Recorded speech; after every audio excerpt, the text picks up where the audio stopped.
তুমি কখন আসলে? তোমার খালি দেখতে মন চায়। সকাল থেকে আমি তোমার যে কয় হাজার বার ডাকছি তার হিসাব নাই। কেন ডাকছো আমারে? ময়নারে পরিবল শিখাই, বলটা শিখতে পারলে ওর মুক্তি। আসো।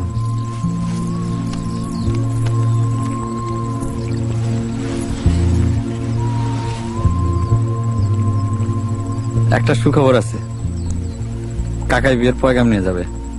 তোমার আব্বারে কয়ে বিয়েতে যেন রাজি হয়ে যায়। আপনি নিজে গিয়ে বলে আসেন, যান।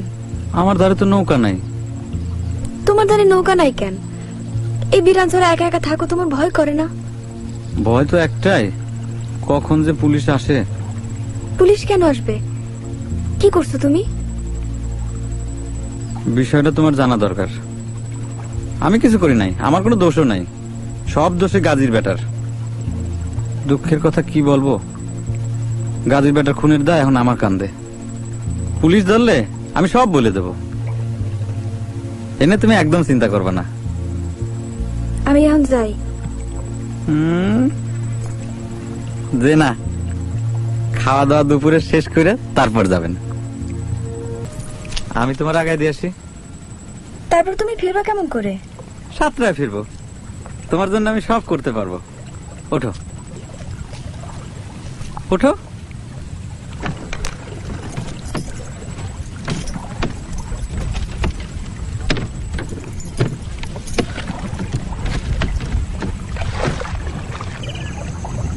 বাড়িতে তোমার কে কে আছে? বাড়ি, ধানি জমি সব গাঙের পেটে।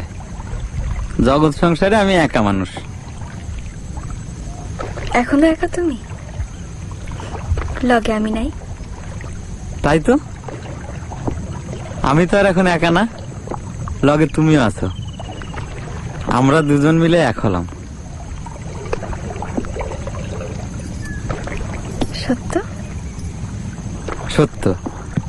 এই গাং সাক্ষী, গাঙের ঢেউ সাক্ষী।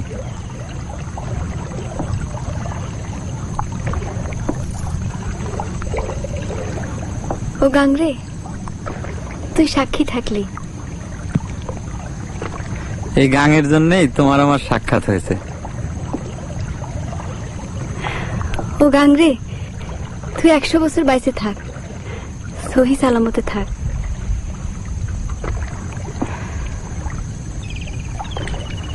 আমার কোনো সময় ভুলে থাকবে না কও? জীবনেও না, মরণেও না। মোরা দুজনে জীবন মরণের সঙ্গী হলাম।